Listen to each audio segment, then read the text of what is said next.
Hello, I'm Frank Hannaway and welcome to Big Journey, Small Steps, the channel where I talk about my spiritual journey towards self-realization and the small steps I'm taking to get there, helped by my teacher, Warren. And I'm going to be sharing some of my thoughts with you this week, and they're not meant to be a teaching. I'm certainly not a spiritual teacher, but some pretty momentous things have happened around me.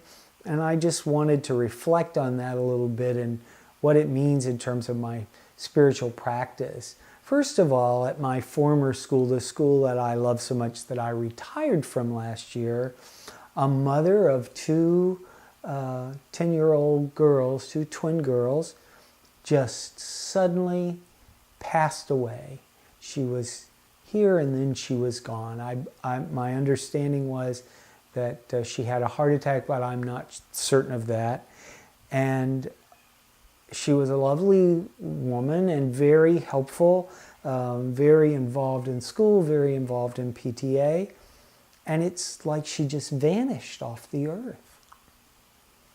And another thing that's happened is my dear friend Peggy, her husband is in the hospital. Her husband, who seems indestructible, who's good-looking, brilliant, a professor at Georgia Tech, who runs 2 or 3 marathons every year, and who's just seems indestructible.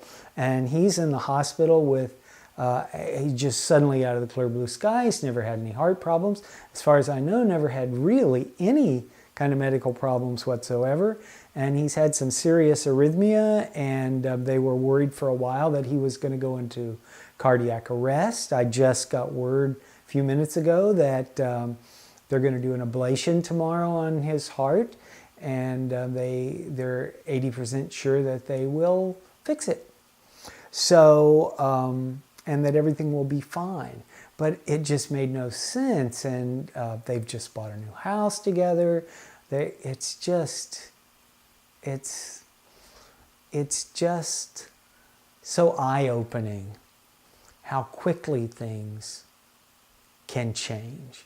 And the question I hear most people asking is, why? But for me, when I'm thoughtful, the question is, why not?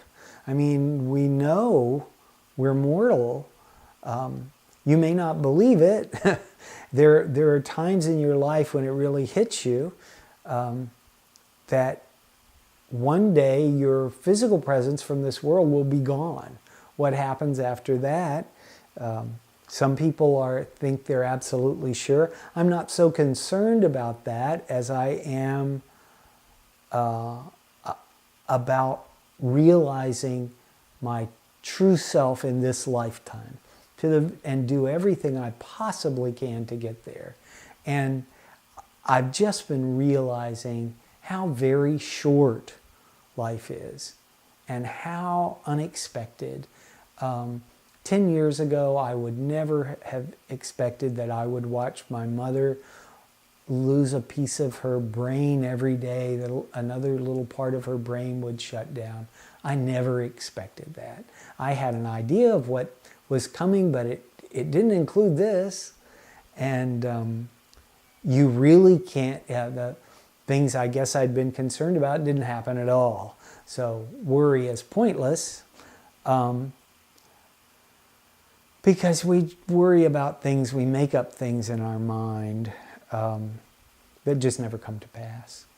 And I think a lot of our suffering, the Buddha would tell us certainly that we create our suffering, a lot of our suffering, by what we think in our mind and by holding on to things and holding on to people. That's a lovely, brilliant philosophy.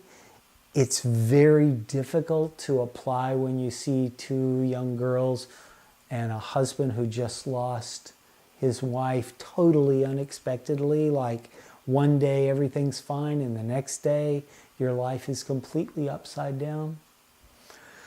So, anyway,